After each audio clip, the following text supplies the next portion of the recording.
Sometimes it's just way too hot out there to eat a hot meal. Yeah, so we're gonna make a really tasty potato salad with a light vinaigrette. It tastes like summer in a bowl. That tastes like summer in a bowl. Awesome. I think the best place to start this recipe is in actually just making the vinaigrette so it can sit while you do the rest of the steps and kind of like meld their flavors together. So the first step in a basic vinaigrette is garlic. As far as I'm concerned, every good recipe starts with garlic. Depending on the size of the clove, it's 1, 2, 3 cloves. These tend to be a little smaller, so we're gonna go with 3. The next step is about a tablespoon of Dijon mustard. You can use grainy or you can use smooth. It depends on what you want it to look like. I personally think with this potato salad, the grainy is gonna look really special. I love the grainy mustard. Now, the other thing about a vinaigrette, it tends to be a 3-to-1 ratio of oil to vinegar. So no matter what you wanna do, you wanna do a half a cup or a cup, it's gonna be a 3-to-1 ratio. We should probably measure this.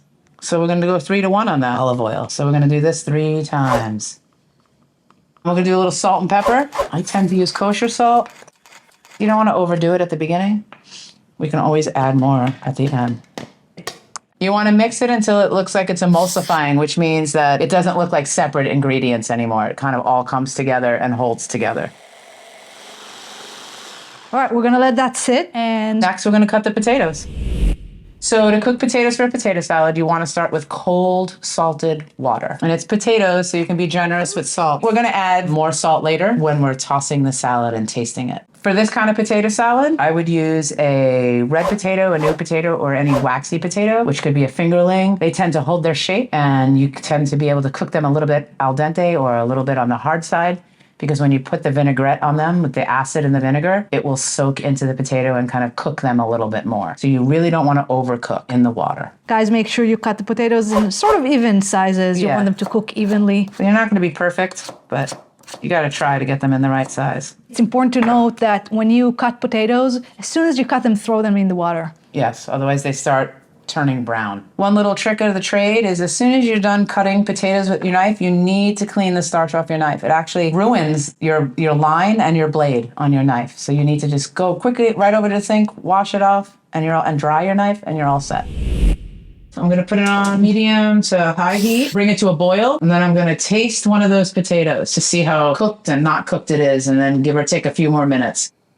While the potatoes are cooking, we are going to cut the herbs and the celery and the red onion. We're gonna start with some thyme. It's great if you have a little kid around. They have little fingers and they're perfect at this. But you take a sprig of the thyme and you kind of pull it one way and pull it the other. And you kind of wanna not have these stems in there. You can have some of them and we can do a rough chop afterwards to cut anything that you did get in there. But you really wanna take your time in this. It's worth it, believe me. The flavor that it adds to a salad is so subtle and amazing. At the same time, you don't wanna overwhelm it. Thyme can be strong.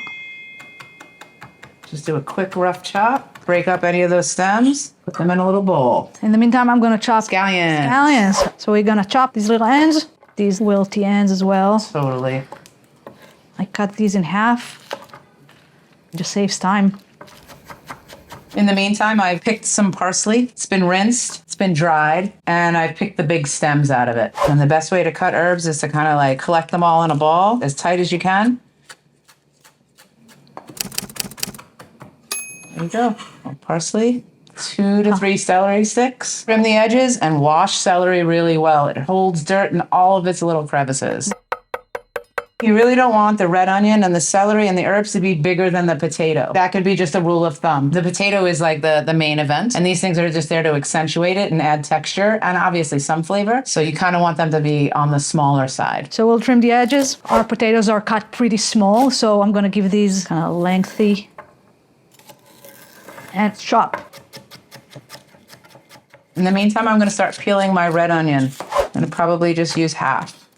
Again, it's just a supporting cast member, but it does add a beautiful summery crunch. Clean your onion, cut out any little not so great pieces. This is the best time to cry. So if you have anything to cry about, you can blame it on the onions. Just let it out. Now, do you know of any tricks that stop you from crying around onions? Yeah, I have a great trick. Cut your onion in half and put it in the freezer for a few minutes. You're guaranteed not to cry. Really? Oh, yeah. I always go through, because it's a potato salad, I want these puppies small.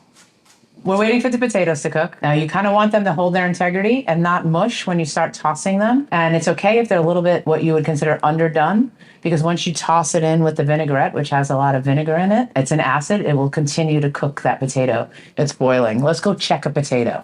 So you want to pull one out. They're pretty hot, so be careful. It's boiling water, people.